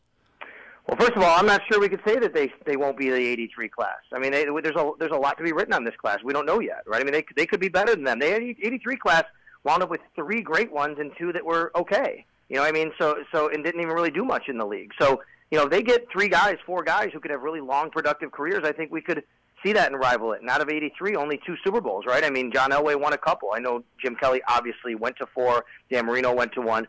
So you never know when it's all said and done. Look, in the draft process, I was a big Baker Mayfield guy. I love Baker Mayfield. I think he has a chance to be very good. I am concerned about his height in this league, and I think he does have some limitations, but I think he has a chance to be really good in Cleveland. Josh Rosen is like a surgeon. You know, he was probably, if you just put on the tape and didn't worry about interviews and concussions and things like that, Rosen clearly had the best tape of all of them, and he has a chance to be good as well. Josh Allen was very, very polarizing. People just made fun of him because of, you guys, it was tough in Buffalo going through that process with Josh Allen because fans were like basically saying, how can you draft a guy that was under 60% completion at Wyoming? He wasn't even the best quarterback in his conference. But he's very raw. He might have the highest ceiling of them. And then I love Sam Darnold as well. I think what's interesting to me is, and I've been saying it this way on the radio, I think the Jets got the right quarterback. I don't know if they have the right organization to nurture him. I think the Bills have the right organization to nurture Josh Allen. I don't know if he's the right quarterback. You know, with Josh Allen being at 6'5", this is what I like. And again, too, you know, with Coach Bowl at UW, and you look at Carson Wentz, who's over 6'4.5", 6'5", and then I know we have a redshirt freshman now, Tyler Vanderwall. He's 6'4.5". And then you mentioned Baker Mayfield. Is he too small to be, running the ball club? Again, the Doug Flutys of the world are just not going to make it out there. But I mean, is this the era of being a big quarterback, making it in the NFL? Well, I think we've seen some smaller quarterbacks have success. Drew Brees, Russell Wilson, but it's not the norm, right? I mean, you got to have special talent to be able to do that. I still believe in the having the size is going to help you. It doesn't mean that you can't succeed. I like Baker Mayfield. I think he can succeed. But I think if you put Baker Mayfield into Josh Allen's body, he's going to have a much better chance to be successful in the NFL. That's just the way it is. I mean, look, I played football, but I'm not 6'5", and if I did, maybe I could go to college and play football. And that never happened. It's a big man's game primarily, and Josh Allen has an advantage. I think the biggest advantage Josh Allen has, though, right now is not only is he 6'5", he moves really, really well. He's a super good athlete, as you guys know, and we've seen that. And I think that, he kind of moves like a smaller guy, and that gives him a much bigger advantage, I think, than a lot of these other guys. But, look, if Baker Mayfield can be anything even close to Russell Wilson, obviously they have a tremendous talent on their hands. So it's a lot to ask for, I think, a smaller guy to come into this league and to play like that. But, yeah, the way that you run spread offenses now, the way that the rules are that you can't really touch the quarterback and the receivers have advantages, I do think that you can have more success now than you could back in the days when Doug Flutie was playing, and that was the really rare exception. With the Josh Allen, though, and the one thing that concerns me about him, you could put him in a box and mark it fragile. I have that one fear about a guy that big, and he is pretty big physically, but playing in the NFL right now, this is not getting hit in D1. You're getting hit by the big boys if you decide to take off and run. Yeah, that's true. And like I said, though, he is, at least he's mobile. Like, if you guys go back to the second preseason game when he came in against Cleveland, he had a fantastic play. They were 3rd and goal at the 2-yard line. He eluded 2 rushers just by stepping right, stepping left, and then he stepped up into the pocket. I think that's a really big advantage for him. He's taken a couple sacks where I've noticed that he's done a really nice job of protecting his body, though, when he does it. He sees it coming. He doesn't expose himself. He kind of curls up a little bit. He's done that. But you're right. He's going to have to learn when he's out in the open field not to take hits. Everybody does. He's going to have to learn to slide. The rules are benefiting him at this level to be able to do that. But I think he's so far so good. He did take that one hit. Like you said, he went into concussion protocol, but he was clear. Like, I was on the sidelines, and immediately he got evaluated, and they said, yeah, he's good to go. So luckily, he was good in that regard. If Josh Allen can, stay healthy and learn those nuances, and those are part of them to stay healthy, I think he has a chance to be successful in this league. And again, that's the one main thing. Again, we saw that it's time here in Wyoming, but now in Buffalo as well. Again, hopefully he will stay healthy. Again, had the one scare there in the preseason. But for the Buffalo Bills overall, again, we do know that Josh Allen will not be starting. Instead, Nathan Peterman. Bills also, too, on the road at least this Sunday coming up against the Baltimore Ravens. Baltimore is a 7.5-point favorite in that contest. But I want to get your thoughts, Sal, on this Bills team. Is this a team that is going to need to rebuild? Is it a team that could be possibly playoff bound behind a Nathan Peterman? I mean, what is the overall consensus on this Bills team for this season? This is one of the weirdest starts to a season I've ever seen, because you guys, I'm sure you've seen and heard, last year this team broke a 17-year playoff drought. They literally had the longest postseason drought of any team in any North American professional sport, baseball, basketball, football, or hockey. 17 years since they went to the playoffs. They go to the playoffs, and yet now suddenly everybody's picking him last, be one of the worst teams in the league. People say they downgraded at quarterback. You had the offensive line issues with Eric Wood and Richie Incognito, and they're gone. And all those things are true. There's no doubt. But I'm going to tell you, last year at this time, people thought this team was tanking. They thought they were literally trying to lose to get the number one pick. That wasn't the thought down at One Bills Drive, though. Sean McDermott, Brandon Beane, they're very good at what they do. I think they have a great vision together. They bring a team together. I think they're going to be better than people think. The Vegas over-under is only 6 wins for this team this year. Look, I'm not going to tell you they're going to go back to the playoffs. They are, in a sense, rebuilding. Next year is the key year for them. They'll have probably about $90 million available to them in the salary cap, plus more draft picks. I think they already have 10 next year, so next year is the key year for that. But I think they go into this year, into December, like they did last year. They'll be around 500. They'll have a chance, and it's a war of attrition. If you're healthy, you have a chance to make the playoffs. And last year, they got a couple breaks, and in December, they won some games, and they made it. The Alabama of the AFC East, New England, what are your thoughts on them? How did they rebound back? Are they going to be stronger, or do you think they are a little weaker this year? They've clearly been weakened on the roster, but I don't know if that matters when you have Tom Brady. I mean, we've been dealing with Tom Brady in the Bills division for 20 years now. It's pretty amazing. The guy is just a machine. He's amazing. You just can't pick any team to win the division as long as Brady is the quarterback and Belichick is the coach, obviously. But I think that's really all Brady more anything. It's Brady. But their wide receiver group is not good this year. And of course, you have Edelman, who's suspended right now. They lost Amendola. They do have Chris Hogan is their number one guy. They might have to put a running back as a slot receiver. They don't really have anybody to fill that role. Their offensive line took a hit with Nate Soldier leaving, and their defense was inconsistent last year. I have a little bet going with one of the hosts at WGR radio station here. I have under 10.5 on wins for the Patriots. I still think they get to 10, maybe 9 at worst. They still win the division, but I don't see this team being the powerhouse, winning 12, 13, 14 games like they have been. And they won't be hosting all the playoff games. There you go. We out here, and I'll speak for my son. I think the class of the AFC, and you stop me if I'm wrong, Sal, because again you've seen all these guys as well. I'm thinking this might be the year of the Los Angeles Chargers. It's funny you say that. I actually just wrote my season predictions at our website, WGR550.com. They went out today, and it's Sal's Crystal Ball. I do it every year. I have the Chargers winning the AFC, guys, and I actually don't even have them winning their division. I have the Chiefs because I think they're a great regular season team, but there's something about Andy Reid coach playoff teams that don't seem to work out in the end. I think the Chargers, for the Chargers from top to bottom have the best roster in the entire AFC. They have a pass rush, probably maybe the best pass rush in the entire conference. It's close if they don't. They have a great running back in Melvin Gordon, a quarterback. Even though Phillip Rivers is up there in age, he can still play. They have tremendous receivers. Antonio Gates just came back. I picked the Chargers to go to the Super Bowl out of the AFC. And interestingly enough, I have them beating the Cincinnati Bengals in the AFC Championship, which is a surprise to a lot of people. But, boy, that team is loaded at the skill position. Yeah, I actually have the Chargers going to the Super Bowl as well. Who do you got them losing to or winning? I have them winning it all this year. I got to remember who I picked in the NFC. Oh, it's going to... I have the Vikings beating them in the Super Bowl. I think the Vikings have the best roster in football, and I don't think Kirk Cousins is among the elite quarterbacks, but I do think he's an upgrade over Case Keenum. And when you put him with Stephon Diggs and Thielen and those guys, you add in Dalvin Cook, and then that defense is just rock solid. They have studs everywhere. They're all young guys locked up long term. They're going to be good for a while, and I just love Mike Zimmer. So I have Vikings over Chargers in the Super Bowl. I'm not sure if I have Atlanta or Philadelphia, one of the two teams that's playing tonight. I think I went with one of those two teams as my choice for the You went with the Philadelphia Eagles. So I said the Eagles are going to be back again this year, yeah.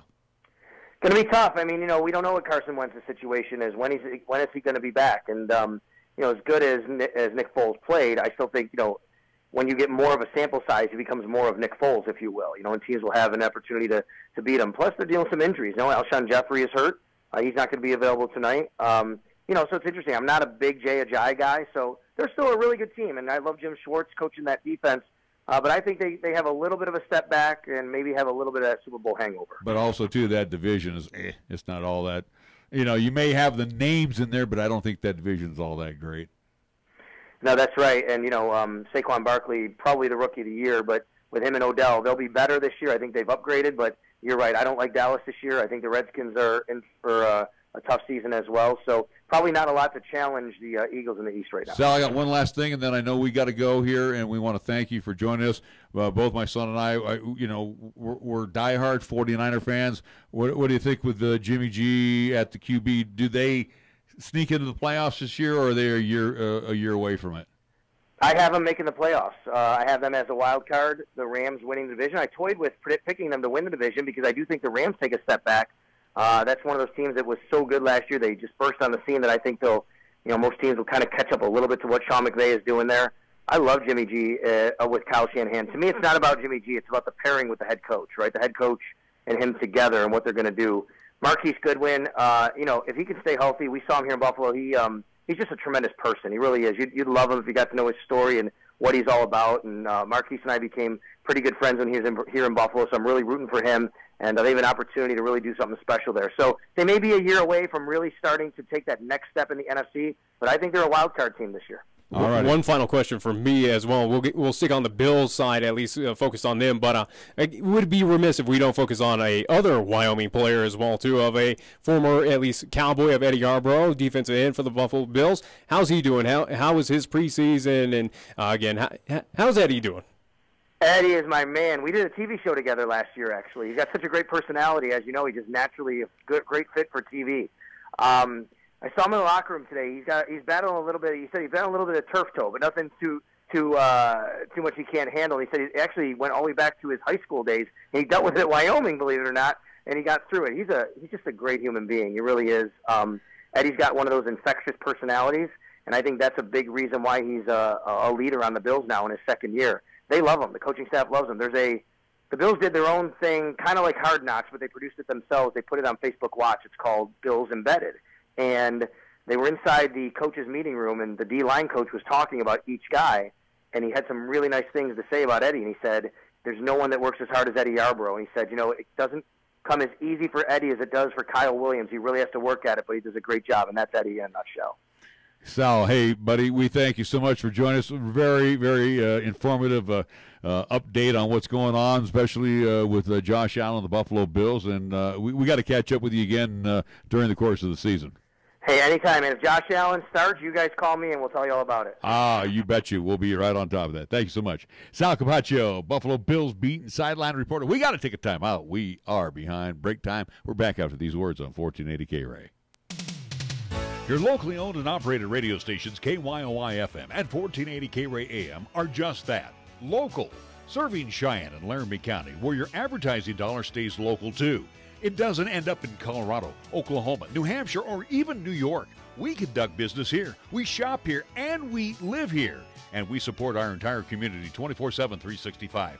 Just because it has a window dressing doesn't mean it isn't a facade. A reminder from KYOI and 1480 K-Ray. The next time you have a craving for authentic Mexican cuisine, visit Hacienda Guadalajara at 317 East Lincoln Way. Locally owned and operated, they serve their dishes with family tried and true recipes, with the freshest of ingredients, made to order. Start off your meal with their complimentary chips, salsa, and bean dip. And if you're feeling adventurous, enjoy your favorite margarita or cerveza. Hacienda Guadalajara, where the spice is always nice. Get the unexpected with the new 2018 Kia Sorento. I'm AJ Miller for Kia of Cheyenne, and with Kia Sorento, you get intelligent and advanced technology for a better driving experience. The 2018 Kia Sorento helps you stay on course with available autonomous emergency braking and a lane departure warning system. Kia Sorento is also available with surround view monitor and parking assist to warn you of nearby vehicles. Come in today or call us at 775-0123 or go to KiaofCheyenne.com and we'll make it easy. First Tier Bank strives to remain competitive and offers some of the best CD rates in the community, as well as area banks and credit unions per Rate Watch reports. How does that make a difference to you? First Tier Bank can assist you in securing some of the best rates on CDs. They have a 16-month CD at an annual percentage yield of 2.33% and a 27-month CD at an APY of 2.74%. First Tier Bank offers the personalized customer service you've grown accustomed to and deserve. Plus, feel confident that your finances are taken care of by a responsible, knowledgeable staff. Call 307-632-3500 and ask for Caitlin or Debbie. Member FDIC, Equal Housing Lender. Due to our stormy season this summer, Jolly Rogers RV Sales and Service is offering you a hail of a deal on a wide variety of travel trailers, including toy haulers. Get up to an additional 50% off MSRP on Jolly Rogers' already low prices. Check out their new and used inventory. Damaged or not, you can still travel in style. Call Jolly Rogers RV Sales and Service today, your exclusive Jayco dealer, at 634-8457. See them at 6102 U.S. Highway 30 or go to jollyrogersrv.com. Taco John's presents Olay the Day Pep Talks. Boys, this halftime score is not indicative of our talent level. We're a lot closer than I thought we'd be, and old Coach has just the thing to get us over the hump. Street tacos from Taco John's. You can get them with chicken or new sirloin steak or pork carnitas. That's a triple option of awesomeness. Let's go get some. Get 3 street tacos for just $5 at Taco John's. Hustle up, boys. If we leave now, we can be back for the fourth quarter. Olay the Day at Taco John's. Giant Auto Repair and Service, proven and respected when it comes to the care of your vehicle. For nearly 25 years, Cars has been there to repair and fix those minor problems to get you back on the road without major difficulties. And now, as we do more traveling at this time of year, see Giant Auto Repair and Service first for your car or truck when it comes to tuning it up. An oil change, brakes, shocks, work on your air conditioning unit, and so much more. John and his crew at Cars gives your vehicle the precise detail it deserves. Respected with quality workmanship. Always bring your vehicle to Shine Auto Repair and Service at 604 West Lincoln Way. Call for an appointment at 632-0498. Open Monday through Friday. Tired of lazy and predictable sports talk radio? We know you are. This is Cheyenne's new sports radio home. It's Wyoming Sports Talk Today, and it's right here on AM 1480 K-Ray.